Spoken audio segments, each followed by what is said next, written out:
Ya, Assalamualaikum warahmatullahi wabarakatuh. Baik, Bapak Ibu, sekarang kita sudah memasuki di pertemuan ketiga mata kuliah pengendalian kualitas. Jadi, kemarin kita sudah belajar tentang pengantar pengendalian kualitas di pertemuan pertama, dan yang kedua kita belajar tentang manajemen proses bisnis, dan hari ini kita akan belajar tentang pengumpulan data melalui alat-alat dalam kualitas.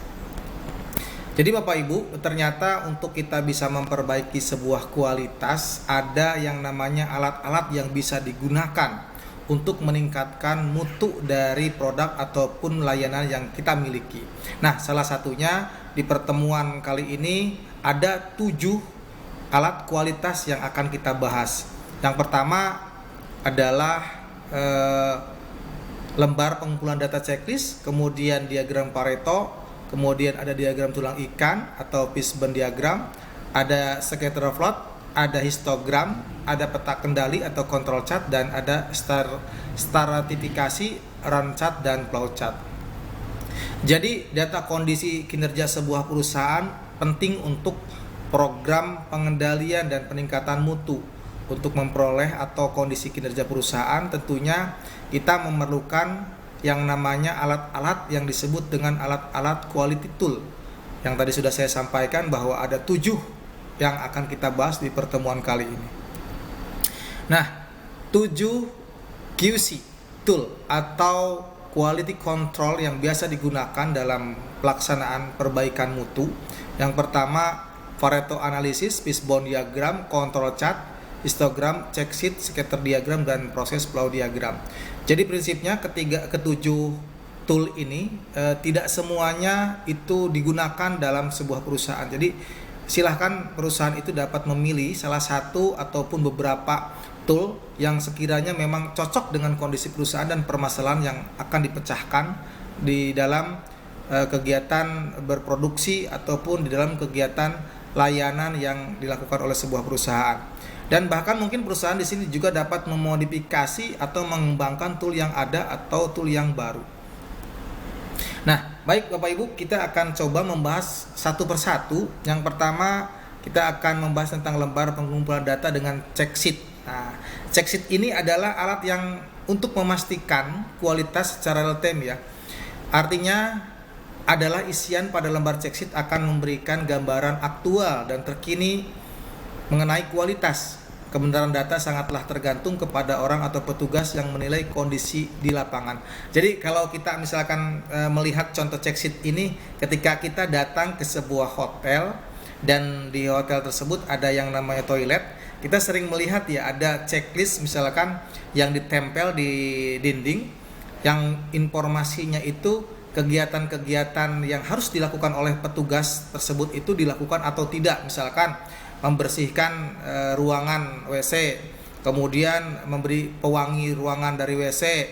Nah, hal-hal yang tersebut itu merupakan check sheet yang seharusnya dikerjakan oleh si petugas kebersihan dari WC tersebut.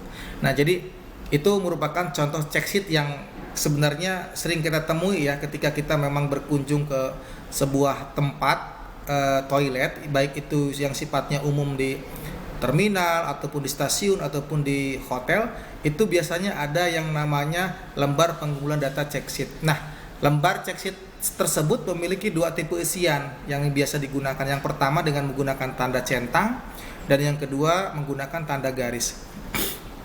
Ini bisa kita lihat Bapak Ibu, ini contoh lembar pengumpulan data check sheet ya. Jadi ini ada contoh lembar pengecekan toilet pria. Nah, ini ada toiletnya, ini berposisi di lantai 5 dan PIC yang bertanggung jawab atas pekerjaan kebersihan toilet tersebut adalah Roni, dan dia bertugas pada shift malam. Nah, di sini ada nomor, ada komponen, dan ada lembar check sheet yang harus dicentang apabila memang pekerjaan tersebut dikerjakan. Nah, misalkan pada komponen junior berfungsi dengan baik. Nah, ini berfungsi dengan baik atau tidak. Kalau baik ini dicentang, dan kalau tidak dikali. Nah, kemudian contohnya lampu menyala dengan baik atau tidak, sabun pada wastafel tersedia, kloset berfungsi dengan baik atau tidak, air keran mengalir lancar atau tidak, kaca bersih atau tidak, dan lantai bersih atau tidak. Nah, ini adalah contoh contoh yang memang biasa kita lihat ya di kehidupan sehari-hari kita, dan tentunya ini sumber dari data-data tersebut saya ambil dari Kennedy Handy tahun 2015 dari materi pengendalian kualitas Yogyakarta dari Geraha Ilmu. Nah, ternyata untuk membuat check sheet itu ada konstruksinya.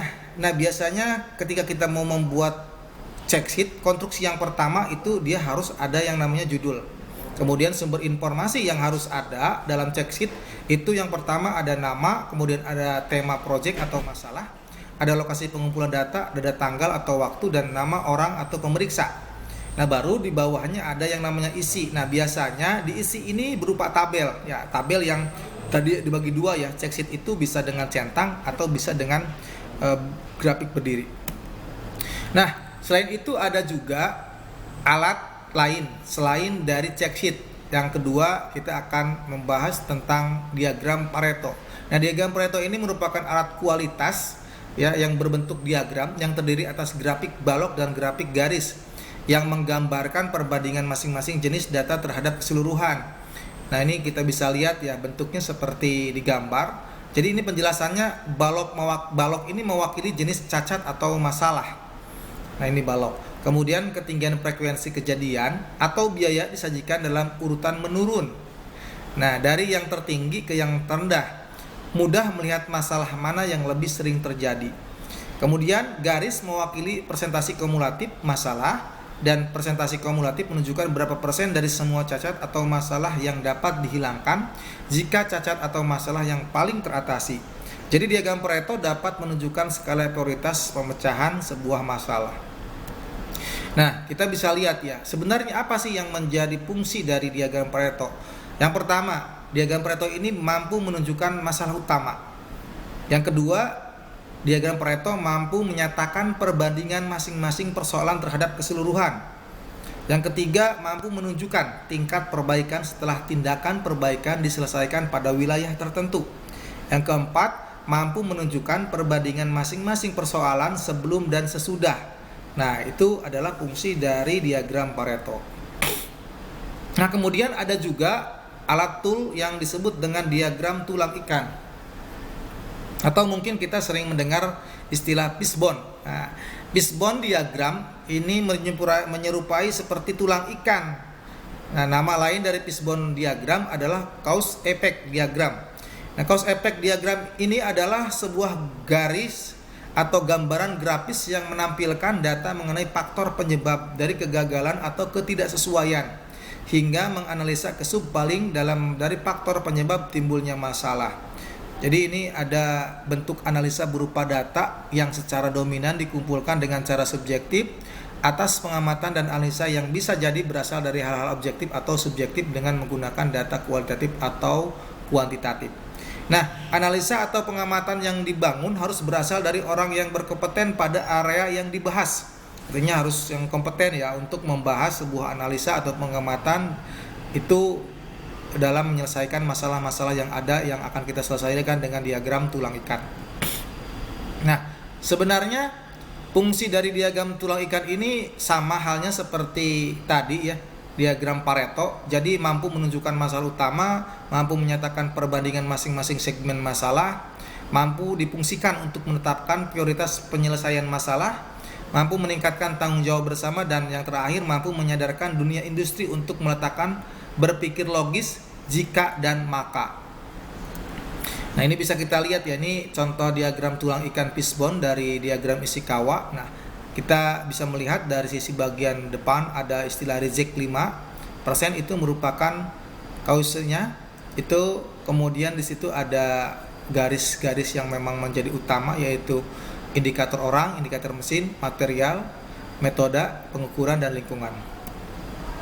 Selanjutnya ada alat kualitas yang disebut rancat. Nah, ini rancat merupakan sebuah gambar yang memetakan data berupa angka berdasarkan periode data tersebut. Ada dua komponen penting, yakni waktu dan parameter yang diamati.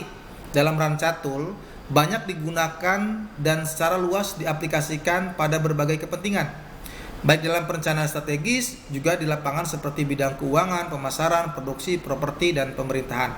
Nah, ini seperti tampilan di layar kaca ini grafis peramalan target pertumbuhan ekonomi. Nah, ini bisa disajikan dalam bentuk rancat yang ada di layar kita. Nah, tujuan penggunaan dari rancat ini dapat digunakan untuk mengevaluasi kinerja dari proses sepanjang periode tertentu. Nah, selain itu dapat memberikan komparasi perjalanan data dari waktu ke waktu. Dapat memberikan informasi keluaran seperti proses, kejadian, jumlah setiap waktunya, dan memberikan gambaran mengenai periode tertentu yang kritis, sehingga dapat diambil langkah perencanaan yang selanjutnya dengan lebih matang. Nah, itu merupakan tujuan dari penggunaan tool quality dari rancat.